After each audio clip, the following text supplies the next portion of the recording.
everyone, I'm Danielle Plord, and I'll be talking to you today about Chapter 6 and 7 of Creativity, Inc. by Ed Catmull. If you'll go to slide 2, you will see an overview slide for what we'll be discussing in Chapter 6, which is Honesty and Candor. We'll be talking about honesty versus candor, embracing candor in business, the brain trust, which is what the majority of this chapter refers to, and good notes and their importance to Pixar. So on the next slide, you'll see honesty versus candor. Ed Catmull and Pixar decided to stop using the word honesty in favor of the word candor, which the two have pretty much identical meanings, but there's no negative connotation to not being candid as there is to not being honest. If you're not being honest, then you're lying. And since we've been kids, lying is something that we have been taught not to do. So by removing the word honesty and replacing it with candor, it takes out the negative emphasis on if you're not being honest and replaces it with something that can be positive depending on which situation you're using it for. On the next slide, embracing candor in business. So Pixar really worked to embrace candor in their business. They worked to institutionalize it, which they did by creating the brain trust and teach an open dialogue that allows both parties to be heard. Especially in the brain trust, it allows the director to hear the comments from those in the audience, and then it allows those comments to be brought back to the director, who can tweak what the audience had comments on, and it creates an open dialogue in that way. Each person gets their say, and in the end, the director fixes what he feels like and how he feels like doing it. It also allows employees to understand that candor isn't negative criticism. There is an important point that is made, and it says that there's a difference between criticism and constructive criticism, because if you're giving constructive criticism, you're applying positives to the negatives to equalize the breakdown of what you're trying to say. And I think that that is a super important point, because, applying the positives to the negatives makes a person more willing to listen and see the entire overall experience as a positive one. The brain trust. The brain trust is at the heart of Pixar. It's their answer to candor. And it is a room full of creative individuals who are shown storyboards in order as they come by the director, and it allows creativity to flow, and it's feedback for that director. So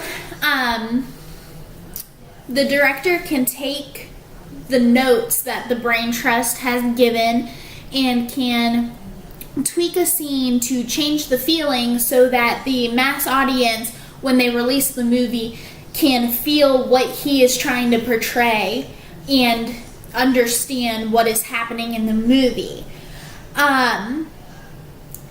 This is important because during the creation of these movies, directors at some point become part of this movie. And when you're so invested into something and you are so close to a project, oftentimes you can't step back and see the critiques that you need to make yourself to change and kind of, liven up your vision. So it's very important to all of that. An example of this is when they're talking about The Incredibles, and the scene in The Incredibles where Mr. Incredible and Mrs. Incredible are fighting and they're just arguing.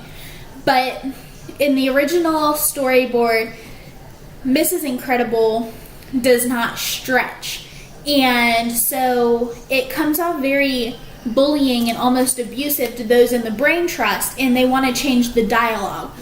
Well, the director thinks about it and he's like, no, this is what he would say and this is how she would react. But if I have her stretch in that moment, it puts them both on an equal playing field and I don't have to change the dialogue. And when he presented it again at the next brain trust meeting, everybody loved it and wanted to know what dialogue was changed. So while you don't necessarily have to follow the exact prescription that those in the brain trust are giving, you can take their notes and turn it into a way that you see fit to still fix the feelings. And this comes through the use of good notes, which are incredibly important to be able to do that. And in the next slide, we talk about these good notes. And it's a product of candor. It is the idea and feeling that the members of the brain trust are getting about a screenplay, a movie, storyboard, scene, anything, and it is their candid thoughts on what needs to be changed, sometimes even how to change it. But these thoughts are very specific to allow the director to use the thoughts to change how they are feeling and change the feeling of the entire movie and kind of work to fix what the brain trust has pointed out. These notes, as I said before, are constructive criticism. They're not negative and they are very specific. You can't just say, I'm bored and this movie sucks. You have to go through and you have to say, what about this movie in this scene does not rub you the right way? Do you not think that will be understood by the audience and what you're having issues with? So it's very important. The next chapter, which is what this next slide is about, is the overview for chapter 7, which is fear and failure. And we'll be talking about how a company as well as people can view failure differently, the two parts of failure and a fearless culture and how to create it. Viewing failure differently. Andrew Stanton uses the quote, fail early and fail fast, as well as be as wrong as fast as you can.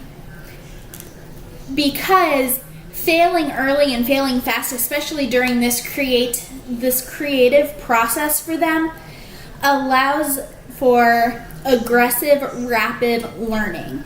And it makes it able to use what you've seen and what you've done to turn it and fix the creative process that you're in.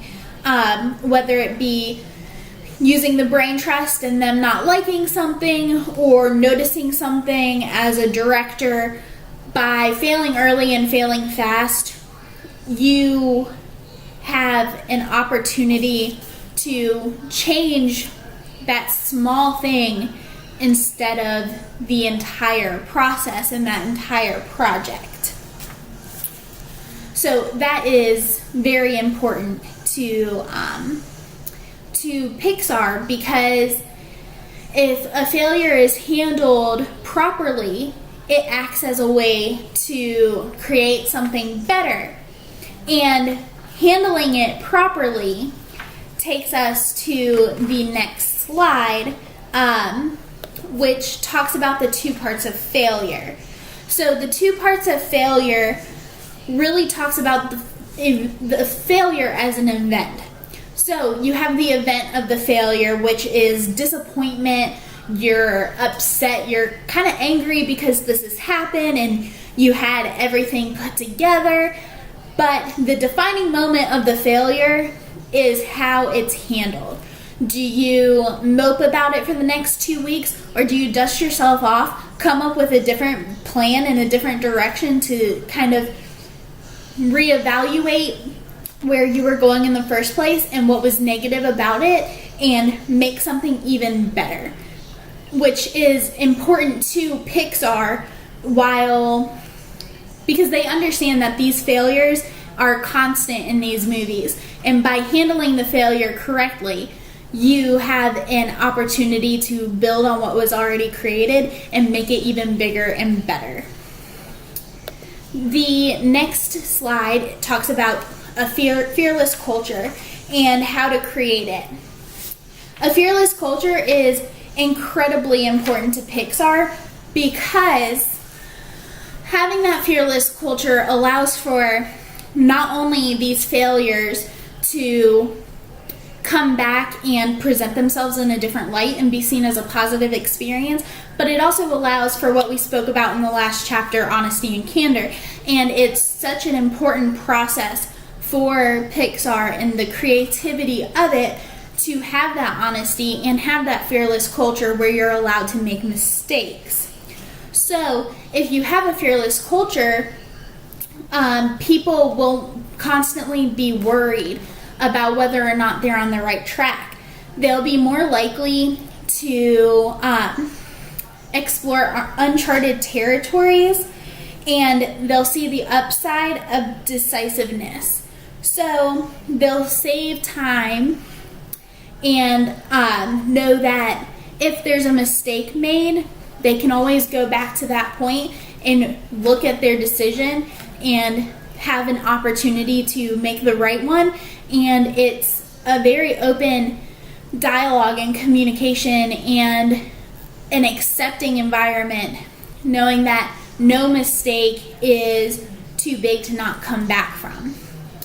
On the very last slide, I just added a quote that I think is important to pretty much any part of life, especially business and trust, even leadership, and a story. Really, be patient, be authentic, and be consistent. The trust will come.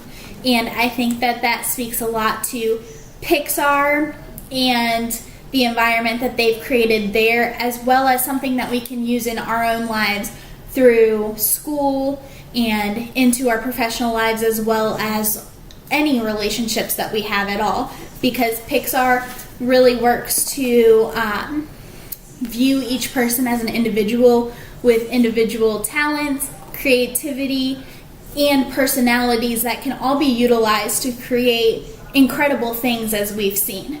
So thank you guys so much for watching, and I look forward to reading your responses.